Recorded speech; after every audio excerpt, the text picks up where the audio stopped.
இன்னைக்கு காலையில் யாருக்குமே டிஃபனே செய்யலைங்க. பழைய சோறு தான் எல்லாருக்கும். ஏன்னா நைட்டு சாப்பிடவே இல்லை. சாதம் அப்படியே இருந்துச்சா, அப்படியே தண்ணி ஊற்றி வச்சாச்சு. காலையில் இதை தான் எல்லாரும் சாப்பிடணும்னு சொல்லியாச்சு. அதனால அப்படியே எடுத்து ஆளுக்கு ஒரு கிணத்துல ஷேர் பண்ணி வச்சுட்டேன். இன்னைக்கு காலையில் வந்து ஹெவி ஒர்க் இருக்குது, சமையல் ஒர்க்கே. அதனால சொல்லிட்டு டிஃபன் செஞ்சால் செட் ஆகுது, டைம் ஆகிடுன்னு சொல்லிட்டு தான் இன்னைக்கு காலை டிஃபன் பழைய சோறு ஆக்கியாச்சு. இன்னைக்கு என்ன சாப்பாடுனா சாம்பார் வச்சு பீன்ஸும் கேரட்டும் பொரியல் வச்சேன், தேங்காய் துருவி போட்டு. இதுதான் இன்னைக்கு ஸ்கூல் ஸ்நாக்ஸ். நேற்று தான் நான் இலக்கொழுக்கிட்ட செஞ்சு கொடுத்தேன், அது மீந்து கிடக்குது. அதை கொடுத்து விட்டா லோகிதாவது கொஞ்சம் தின்ட்டு வந்தா, நீலாம் வந்து சாப்பிடவே இல்லை, அப்படியே தூக்கிட்டு வந்துட்டா. ஆனால் இந்த லிட்டில் கார்ட்ஸு குறுக்குறே இந்தமாரி ஐட்டம் மட்டும் நல்லா இறங்கும். இன்னைக்கு ஸ்நாக்ஸ் இதை எடுத்துகிட்டு போகிறாங்க. ஸ்நாக்ஸ் பாக்ஸ் இன்னைக்கு காலியாக வரும் பாருங்க. அவனே இன்னைக்கு எடுத்து லஞ்செலாம் பேக் பண்ணிட்டு அவரவே கிளம்புறாரு. எப்பயுமே அது ஒரு ஆர்வமாக இருக்கும் லோகித்துக்கு, நானே எடுத்து எல்லாத்தையும் வச்சுக்கிறமான்னு சொல்லிட்டு. அக்காவுக்கும் எடுத்து வைப்பான், அவனுக்கும் எடுத்து வைப்பான். அதேமாரி இன்னைக்கு எடுத்து வச்சுட்டு அப்படியே கிளம்பிட்டாங்க ரெண்டு பேருக்கும். ஸ்கூல் டைமுக்குள்ளே இன்னைக்கு காலை சாப்பாடையும் முடிச்சுட்டேன் நான். கரெக்டாக எடுத்துகிட்டு போயிட்டாங்க.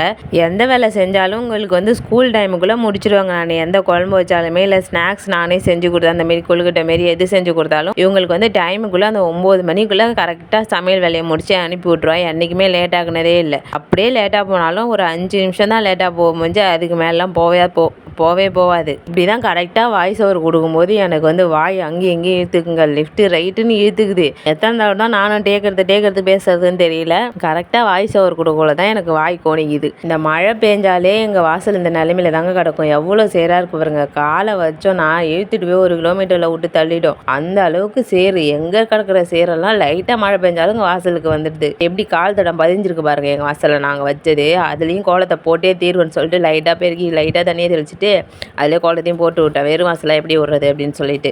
லோகித் ஸ்கூலில் அவங்க ஃப்ரெண்ட்ஸ் எல்லாம் வந்து ரஃப்யூஸ்க்கு ஒரு ட்ரெஸ் எடுத்துகிட்டு வராங்களா, கலர் ட்ரெஸ்ஸு. அதனால எனக்கு இன்னைக்கு நீ கொடுத்தே ஆகணும்னு சொல்லிட்டு வண்டியில் ஏற போகும்போது நான் வந்து கேட்குறான், சரி போயிட்டு ஏதாவது எடுத்துகிட்டு வரும் அப்படின்னு சொல்லிட்டு எடுத்தா, நம்ம கொடுக்குறத வாங்க மாட்டானே நினச்சிட்டு தான் எடுத்தேன். நான் தெரியல, கொடுத்ததும் வாங்கிட்டு ஓடிட்டான். அவ்வளோ சந்தோஷம் ஒரு ரஃப்யூஸ்க்கு ட்ரெஸ் எடுத்துகிட்டு போகிறது. ஆனால் ஈவினிங் வந்து ஒன்று சொன்னா பாருங்க, என்னால் தாங்கிக்கவே முடியலங்க.